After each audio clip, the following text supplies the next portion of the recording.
khale ka President Jacob Zuma u hlulekile ka nandzu wa ku lava ku tengisa Billy Downer na muteki wa mahungu Karen Mon. Mutlangi wa mitlangu ya television Patrick Ndlovu a tsundzukiwa tanihi munhu loyi a ri na vumunhu no ku rhandza ndyangu wakwe. Kasi hi tlhela ku languta mitlangu ya ti-playoff ta PSL.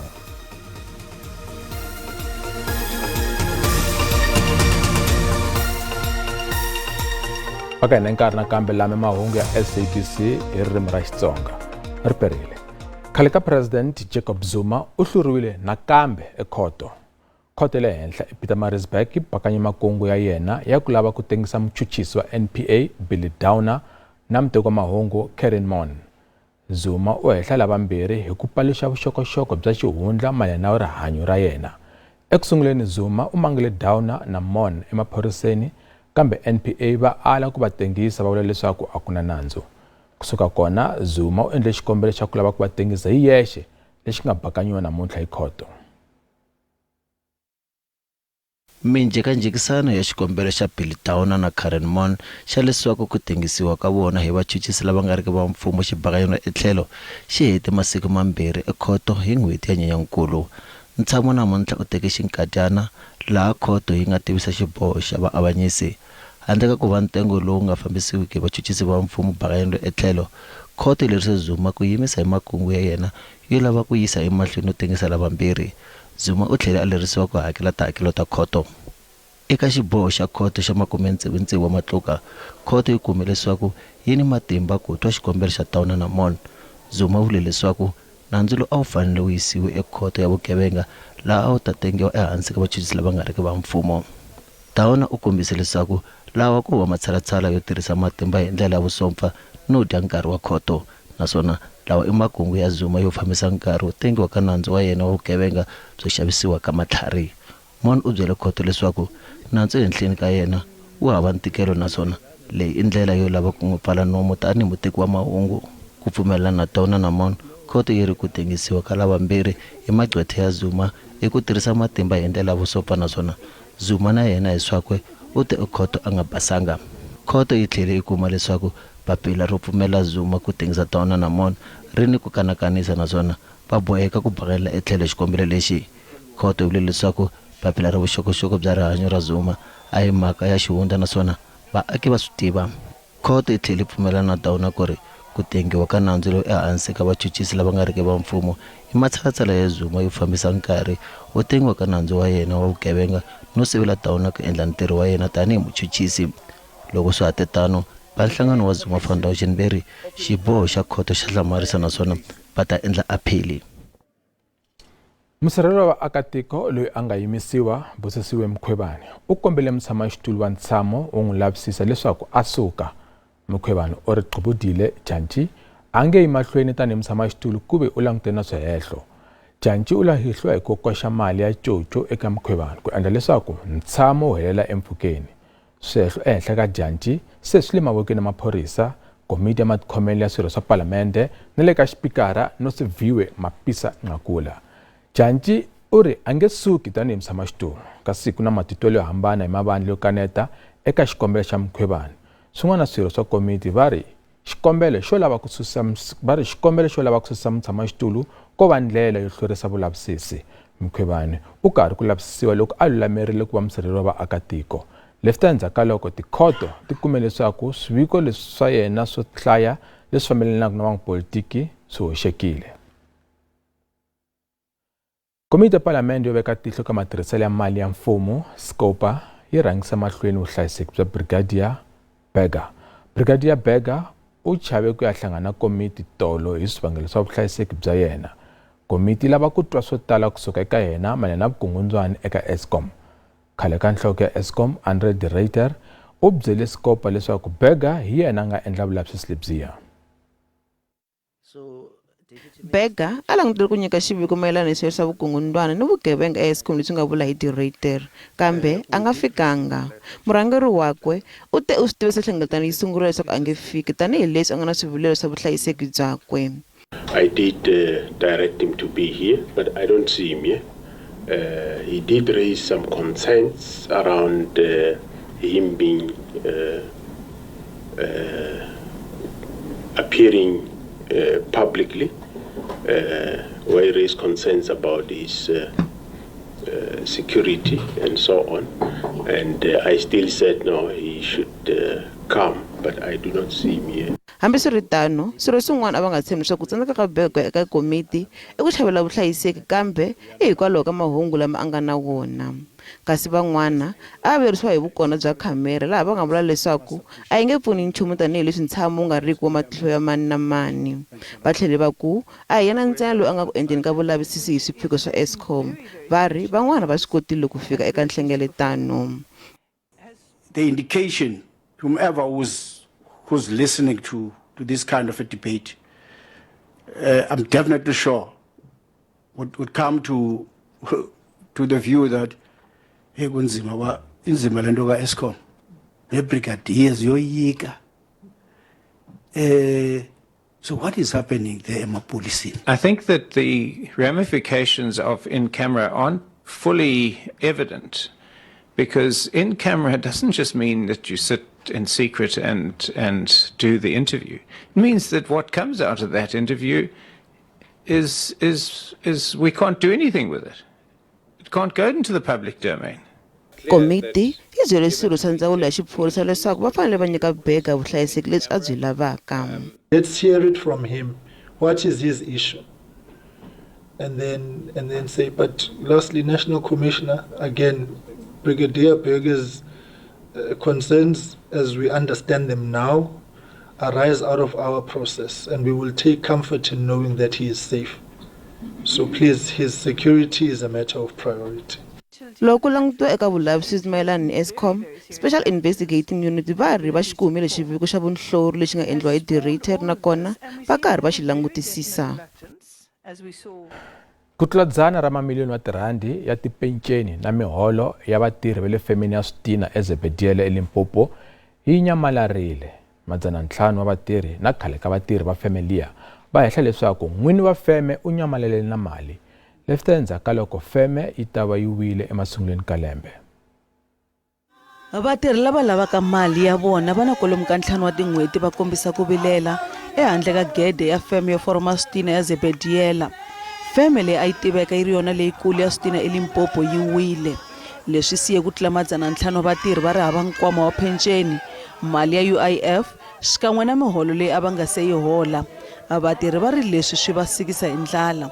Re le bašomi ba Sebitiela Bricks re alla lekgowa le le ralokile ka rena ke na le 12 years ke bereka ka mo so mma motlha lekgowa le gana ka di-payment tša rena sa le re no ba re dutse ka 2018 lekgowa le re under rescue ra motsoša a re gogela di-30% di-salaring tša rena 6 months ka moka. Re le ba Sebitiela re alla re bola ke tlala lekgowa šile le a le re patile bana ba bola ke ditlala ka gae le rena re ya kwa ka tlala. Vatirhi va hehla leswaku feme a yi koka mali ya pensheni eka miholo ya vona kusukela hi 2017. Hi nkarhi wa kona va vula leswaku a ku kokiwa 800 rand yo sirhelela feme hi nkarhi wa khombo. Endzhaku loko mali leyi tsandzeke ku sirhelela bindzu, court ya le henhla ya Joni thole khampani yo herisa bindzu ya Capval Trust ku herisa bindzu ra Switina. Capval Trust va vula leswaku va ha lavisisa mhaka ya mali leyi. Hi hala tlhelo vayimeri va vatirhi va vula leswaku va ringete matshalatshala hinkwawo yo kuma mali ya vona kambe swa tsandza. N'wini wa feme Johan Pence a nga lavanga ku angula, kasi vatirhi va tshembise ku kombisa ku vilela ehandle ka feme ku kondza va kuma mali ya vona. Masipala wa eThekwini wu kale u teka goza ra ku susa khanselara wa ANC Muzimuni Ngiba loyi a nga langutana swihehlo swo milandzu yo dlaya. Swi na ku tlula lembe Ngiba a ri exitokisini kambe a karhi a holeriwa hi masipala lowuya. Mavandla kaneta a va karhi va koxa leswaku a susiwe ka masipala no tshika ku holeriwa. Sesi endla lembe mukhanselara wa ANC a khomiwile. U hehliwa hi ku dlaya Siyabonga Mkhize loyi a ri muyimela ku langa wa ANC ku nga siwa eka nhlawulo wa makhanselara hi 2001. Muzimuni Ngiba a nga se tirha tani hi mukhanselara kusukela a hlawuriwile tani hi leswi a nga khomiwa, kambe a ri ku kumeni ka muholo wa yena wo helela wa 45 wa magidi ya tirandi hi n'hweti. endzhaku ka swivilelo kusuka eka mavandla yo kaneta emasipaleni wa eThekwini swa leswaku Nkiba a susiwa. Mhaka leyi yi hundzeriwe eka ndzawulo wa mfumo wa miganga. There's a question to say why the speaker was silent for so long, why he never took action.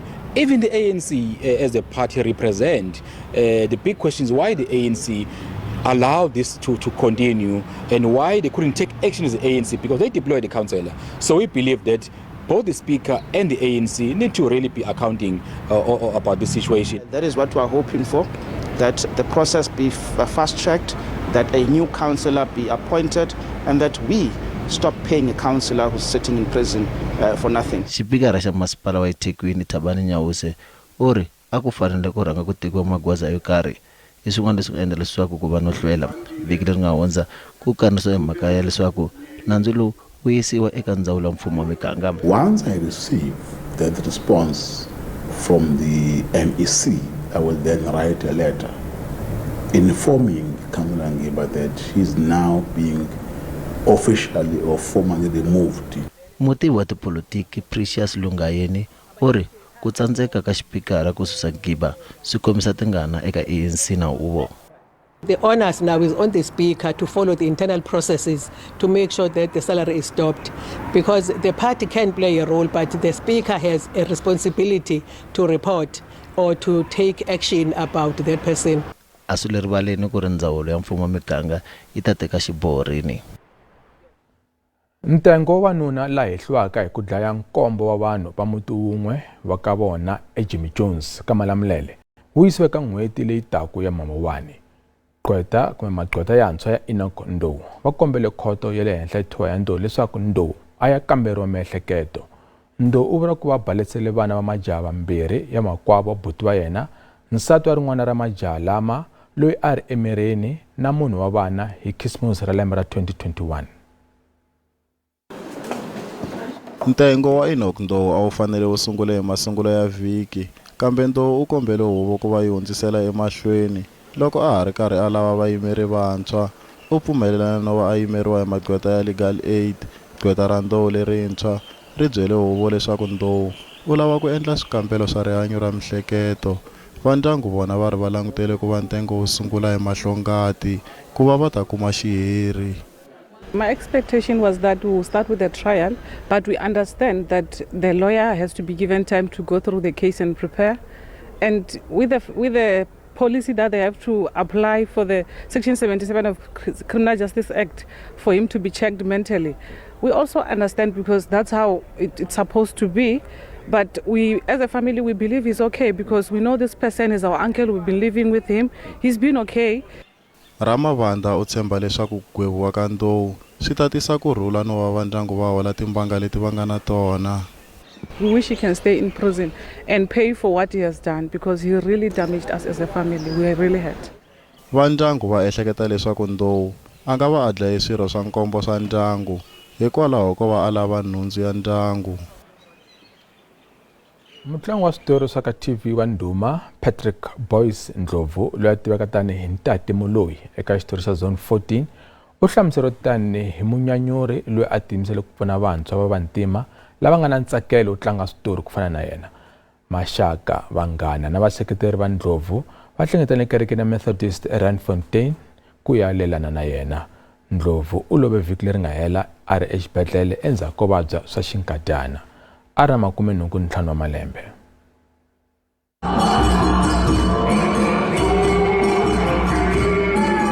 Patrick Ndlovu u tirhe malembe yo hlaya swinene tanihi mutlangi wa switori. Ku va a tlanga switori swi te endzhaku ko va mutlangi wa bolo malembenyana laha a nga thyiwa vito ra Styles kona. U sungule ku tlanga switori endzhaku ko thoriwa hi Sarah Gibson Kente.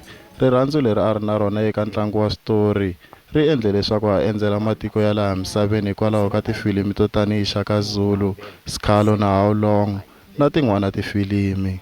U tiveka kahle swinene hi mitirho yakwe eka Yizo na Zone 14 ku nga switori leswi a swi tlanga eka SABC.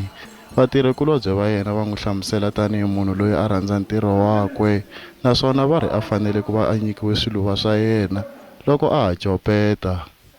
As a father figure, I lacked when I came into the industry. you know. And do I'm suha washini, we test the sunlight, we say Hazuka Mchin, we Hazuka Litoko, that the Moholo Naru Suha Jalo. Now, at the beginning, I was like, you Rosilo Yangantinia.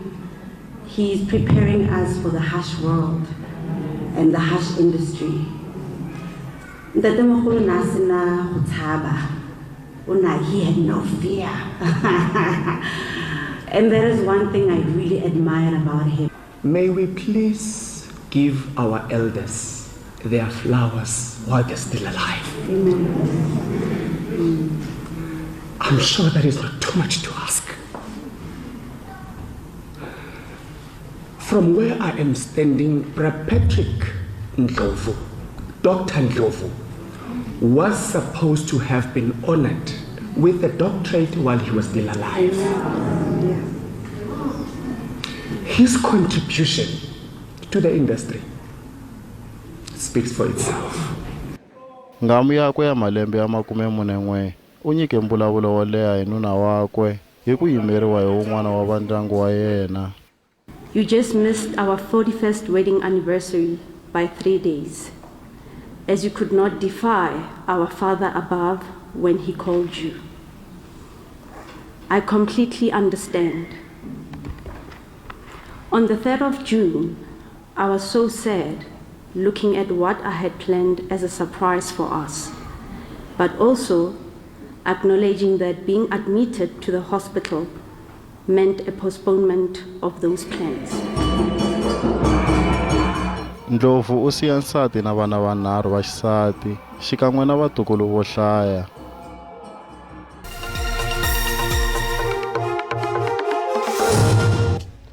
Isemahlweni Mahungu eka SABC hi ririmi ra Xitsonga. Vaaki va miganga ya Sikhwahlane, Matateni na Mangweni eNkomazi xifundzeninkulu xa Mpumalanga va hehla migodi ya tindhawu ta ka vona hikuva va nga lavi ku vekisa eka vaaki na ndhawu liya. Namuntlha vaaki va machile ku ya eka mugodi wa ndhawu liya ku yisa tsalwa ra swivilelo. Tokona Mahungu Nhlamulo Mabasa a ri kona.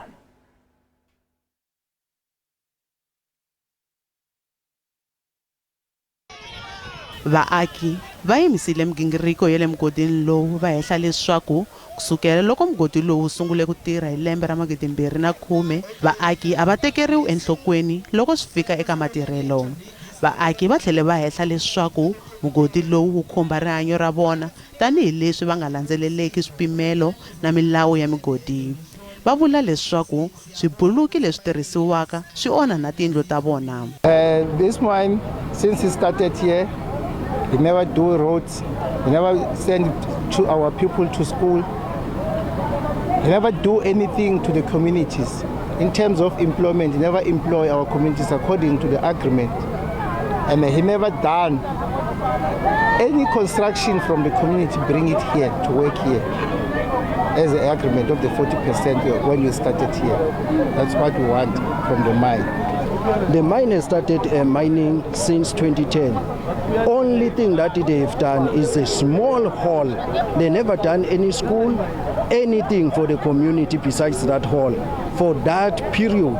So we want them to do for the community to benefit as they are mining at the community. And also we want the social labor plan to be given to the community and be known by the community with the agreement between the community and the mine, so that the community will understand what the mine is expected to do for them. Not that for now they are hiding the ASLP, the social labor plan.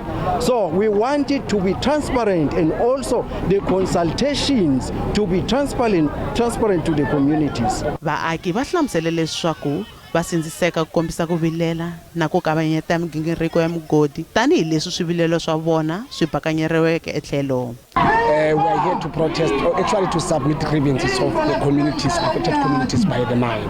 So they've been complaining time by time, submitting letters to engage with the mine. The mine is not engaging with them. They are just rejecting every letter that comes from the community. Vurhangeri bya mugodi bya amukerile papila ra swivilelo kambe a va pfumelanga ku angula. And today we just received the memorandum, and we will respond accordingly.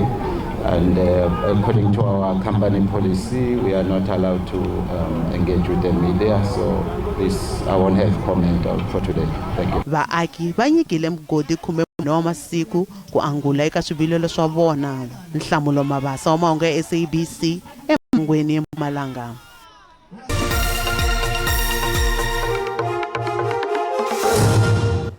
Alangtoni ku timakete ti pfale njhani namuntlha eka JSE?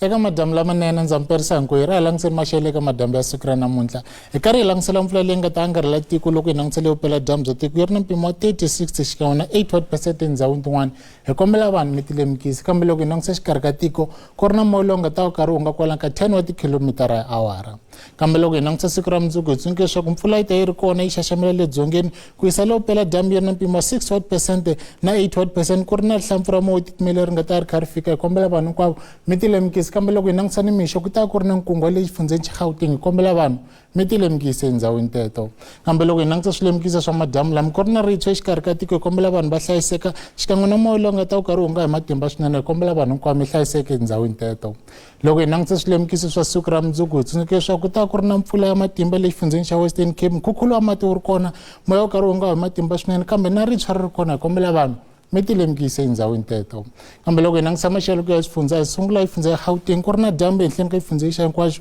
ku horile Vereeniging yi ri ka 22 wa degree kambe Pitori na yona yi ri ka 23 wa degree dyambu ri karhi angarhela xifundza xa Limpopo hinkwaxi Lephala yi ri ka 28 wa degree Polokwane yi ri ka 27 loko hi fika le avuxeni Giyani yona yi ri ka 30 wa degree hi fika Mpumalanga ku ri na dyambu ehenhleni ka xifundza hinkwaxo kambe Skukuza yi karhi hisa eka 33 wa degree loko hi fika kona Carolina 23 eMalahleni na yona yi ri ka 23 wa degree hi fika kona KwaZulu-Natal ku ri na dyambu ehenhleni ka xifundza hinkwaxo karhi ku pfumela Ladysmith yi ri ka 27 kambe Durban le Hlangutini yi ri ka 25 wa degree dyambu ri angarhela xifundza lexa Eastern Cape kambe tsundzuka ku ta ku ri na mpfula loko hi langutisa le a vupela dyambu le moya ri ka 18 Komani 20 loko hi fika East London na yona yi ri ka 23 wa degree ku ta ku ri na mpfula ehenhleni ka xifundza lexa hinkwaxo kambe karhi ku titimela Clan William yi ri ka 16 wa degree Cape Town 15 a ri Hlangutini Mossel Bay yona yi ri ka 18 wa degree loko hi fika kona le Northern Cape tsundzuka leswaku ku ta ku ri na dyambu ehenhleni ka xifundza karhi ku titimela Springbok yi ri ka 12 wa degree Sutherland 9 loko hi fika Kuruman yona yi ri ka 20 wa degree dyambu ri angarhela xifundza xa Free State hinkwaxo kambe karhi ku titimela Garibdang yi ri ka 12 wa degree Welkom yi ri ka 23 kambe Bothaville na yona yi ri ka 24 wa degree hi fika kona a Northwest ku ri na dyambu ehenhleni ka xifundza Mahikeng yi ri ka 25 kambe Taung na yona yi ri ka 25 wa degree ka vulawuri ra mina ri helela kwalano a ku ri maxelo hlayisekani